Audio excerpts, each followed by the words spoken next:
ज्यांच्या एका आवाजावर अख्खी मुंबई थांबायची, ज्यांच्या युतीची बातमी ऐकून महाराष्ट्राच्या राजकारणात भूकंप आला होता, त्याच दोन भावांच्या नात्यात आता पुन्हा एकदा मिठाचा खडा पडलाय का?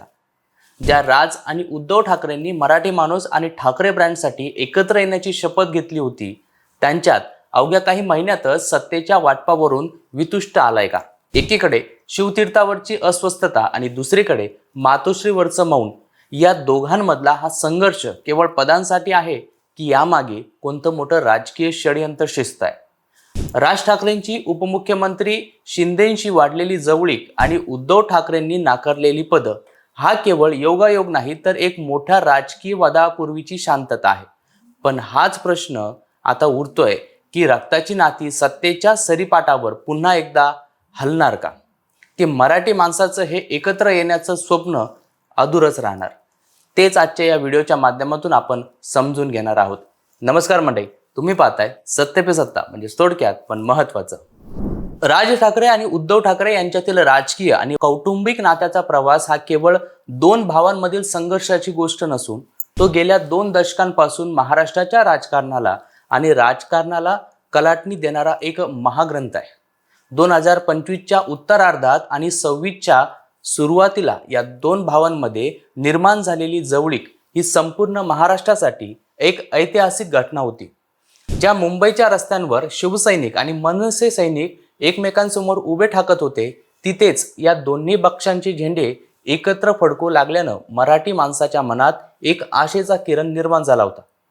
परंतु राजकारणाचं व्याकरण हे भावनांपेक्षा अधिक गणितांवर आणि सत्तेच्या वाटपावर अवलंबून असतं. फेब्रुवारी 2026च्या ताज्या घडामोडींकडे पाहिल्यास दोन भावांच्या नात्यात पुन्हा एकदा मिठाचा खडा पडल्याचं स्पष्ट संकेत मिळत आहेत. हा वाद केवळ वरवरचा नसून त्यामागे अत्यंत खोलवरची राजकीय कारणं आहेत, अविश्वास आहे आणि भविष्यातील वर्चस्वाची लढाई दडलेली आहे. या संघर्षाचं विश्लेषण करताना आपल्याला भूतकाळातील जखमा आणि वर्तमानातील सत्तेचं समीकरण या दोन्ही बाजू तपासून पाहाव्या लागतील. या वादाची ठिणगी पडण्याचे सर्वात ताजे आणि मुख्य कारण म्हणजे मुंबई महानगरपालिकेच्या निवडणुकीनंतर झालेली स्वीकृत नगरसेवक पदाचं वाटप. कोणतीही युती जेव्हा निवडणुकीच्या मैदानात उतरते तेव्हा विजयानंतर सत्तेचं समसमान किंवा सन्मानजनक वाटप होईल अशी अपेक्षा असते. राज ठाकरे यांच्या मनसेला या युतीकडून मोठ्या अपेक्षा होत्या.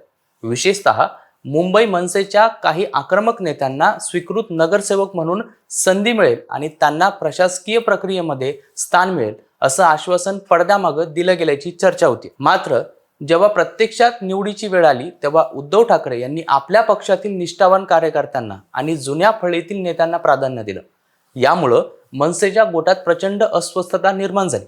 मनसेचे नेते संदीप देशपांडे यांनी सोशल मीडियावर केलेली पोस्ट, ज्यामध्ये त्यांनी लहान मनाची माणसं मोठी पदं भूषवू शकत नाहीत असं म्हटलंय, हे थेट उद्धव ठाकरेंच्या कार्यपद्धतीवर केलेला प्रहार होता. जेव्हा कार्यकर्त्यांमध्ये अशा प्रकारे जाहीर नाराजी व्यक्त केली जाते तेव्हा त्याचा अर्थ असा होतो की दोन्ही नेत्यांमधील संवाद आता थांबलेला आहे किंवा तो अत्यंत तणावपूर्ण झालेला आहे. या वादाचा दुसरा महत्त्वाचा पैलू म्हणजे राज ठाकरे यांची उपमुख्यमंत्री एकनाथ शिंदे यांच्याशी असलेली वाढत चाललेली जवळीक. उद्धव ठाकरे यांच्यासाठी एकनाथ शिंदे हे केवळ राजकीय विरोधक नाहीत, तर त्यांनी उद्धव ठाकरेंकडून त्यांचे वडील बाळासाहेब ठाकरे यांनी स्थापन केलेला पक्ष आणि त्यांचे मुख्यमंत्रीपद हिरावून घेतले असा ठाकरे गटाचा ठाम समज आहे.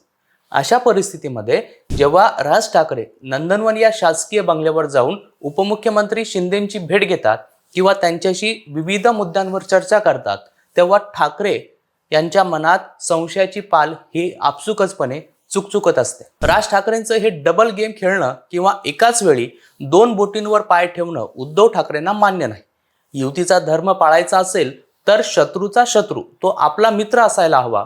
पण राज ठाकरे या ठिकाणी आपली स्वतंत्र चूल मांडताना दिसत आहेत. राज ठाकरे यांच्या मते ते महाराष्ट्राच्या हितासाठी उपमुख्यमंत्र्यांना भेटत आहेत, पण राजकीय दृष्टिकोनातून ही गोष्ट किंवा ही भेट उद्धव ठाकरेंच्या जखमेवर मीठ चोळण्यासारखी ठरलेली आहे.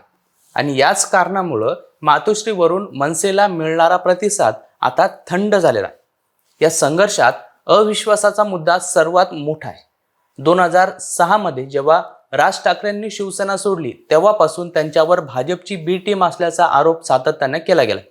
2025 मध्ये युती झाली असली तरी उद्धव ठाकरेंच्या भोवती असलेलं सल्लागार आणि संजय राऊत यांच्यासारखे नेते राज ठाकरेंच्या हेतूंबद्दल नेहमीच साशंक राहिलेले आहेत. राज ठाकरे हे कधीही आपली भूमिका बदलू शकतात आणि ऐनवेळी उद्धव ठाकरेंना एकाकी सोडून भाजपशी हात मिळवणी करू शकतात, अशी भीती ठाकरे गटाला आता सतावतीये.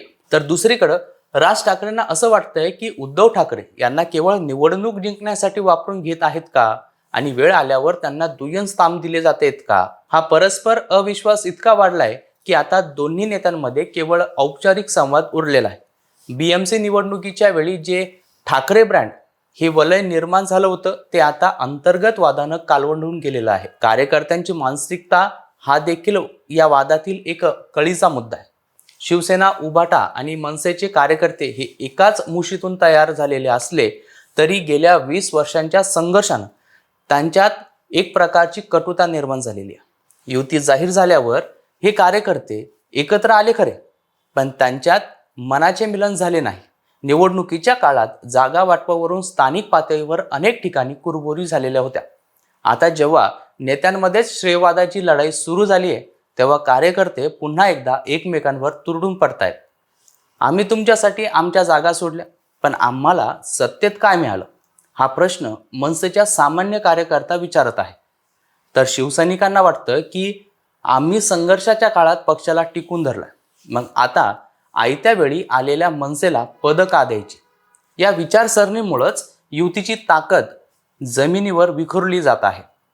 भविष्यातील राजकीय परिणामांचा विचार केला तर जर ही युती आता तुटली तर त्याचा थेट फायदा महायुतीला म्हणजेच भाजप, शिंदे गट आणि अजित पवार गटाला होणार आहे. मुंबई आणि ठाणे या पट्ट्यात मराठी मतांचं विभाजन होणं ही विरोधकांसाठी विजयाची गुरुकिल्ली आहे. राज आणि उद्धव ठाकरे एकत्र राहिल्यास हा मराठी टक्का त्यांच्या बाजूने वळतो, पण त्यांच्यातील बेनवाब विरोधकांसाठी मोठी संधी निर्माण करतोय. आगामी काळात होणाऱ्या विधानसभा निवडणुकीच्या दृष्टीनं हा वाद अत्यंत घातक ठरू शकतो. जर या दोन भावांनी जागा वाटपाचा सन्मानजनक तोडगा काढला नाही तर विधानसभा निवडणुकीत पुन्हा एकदा ठाकरे विरुद्ध ठाकरे असा सामना पाहायला मिळेल, जो मराठी माणसांसाठी क्लेशदायक असणार आहे. सध्याचं चित्र पाहता हृदय जुळलेली आहे, पण मन अजूनही दुभंगलेलीच आहेत. अशी स्थिती या युतीची सध्या झालेली आपल्याला पाहायला मिळते. शेवटी काय तर राजकारण हे शक्यतांचा खेळ आहे आणि या ठिकाणी युगो म्हणजेच अहंकार हा या खेळातील सर्वात मोठा अडथळा असतो. राज ठाकरे आणि उद्धव ठाकरे यांच्यातील हा संघर्ष केवळ सत्तेसाठी नसून तो वारसा आणि वर्चस्व यासाठी आहे. बाळासाहेबांचा खरा वारसदार कोण या प्रश्नाचं उत्तर अजूनही धुवाधार राजकारणात शोधलं जातं. सध्या तरी राज आणि उद्धव यांच्यात बिनसलंय हे सूर्यप्रकाशा इतकं सत्य आहे.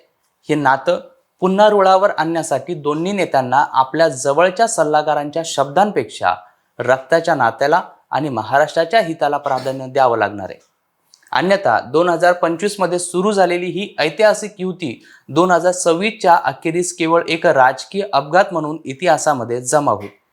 महाराष्ट्राच्या जनतेला आजही या दोन्ही भावांनी एकत्र येऊन राज्याचं नेतृत्व करावं असं वाटतंय, पण सत्तेच्या सरीपाटावर हे दोन राज्ये एकमेकांना काटशह देण्यातच मग्न असल्याचं दुर्दैवी चित्र सध्या दिसून येत आहे. आगामी काही आठवडे या नात्यासाठी आणि महाराष्ट्राच्या राजकारणासाठी अत्यंत महत्त्वाचे ठरणार आहेत, कारण या वादाचा निकालच राज्याची पुढची 5 वर्षाची दिशा ठरवणार आहे.